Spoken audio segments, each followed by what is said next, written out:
Matthew 16. Jesus and his disciples are almost off the grid. They're at Caesarea Philippi. Today it's known as Banyas.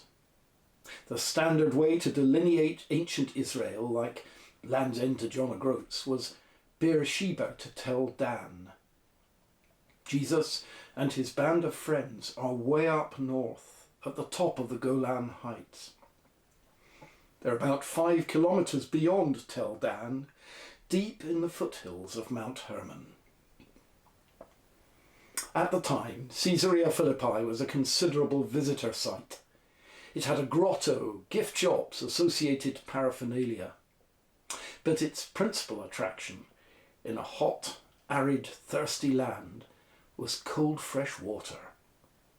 At Banyas, seismic movements have cracked open the hillside, and one of the sources of the Jordan, clean and cold, sometimes freshly iced from snowmelt, bursts out of the rock at 20 cubic metres a second. Banyas has always been a key strategic place. This commanding location gave its occupier control of all the land. It still does. In 200 BC, the Seleucids fought a battle here and gained control of all Palestine. In 1967, Israel militarized the Golan Heights with the same result. In the 12th century, Banyas was the mountain hideaway of a fanatical terrorist cell called Assassins. That's where the word comes from. The locals called their town Banyas after the god Pan, with his cave above the spring. It controlled the whole route from Damascus to the sea. In 1218, the Ayyubid Sultan Sharaf ad-Din al-Mu'azzam Isa, nephew of Saladin, took over from his recently deceased father the governorship of Damascus. Next year, he reduced Banyas to a fortified village, moving its military centre to a new and mighty fortress nearby, Kalat Nimrud, finished after his death in 1228.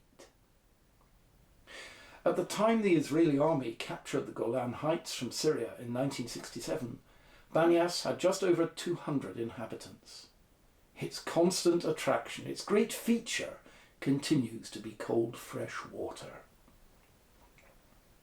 So Jesus and his disciples come up here.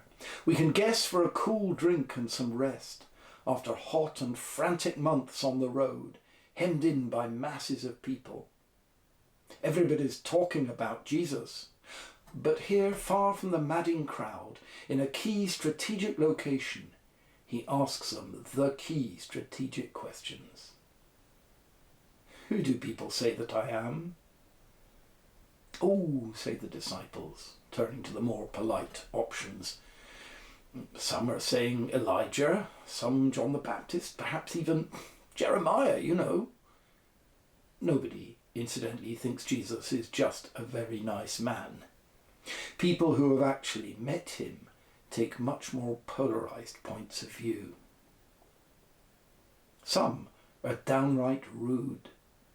His family thinks he's mad. The scribes and Pharisees think he's evil, driving out devils by the prince of devils, and they're actively out to get him already.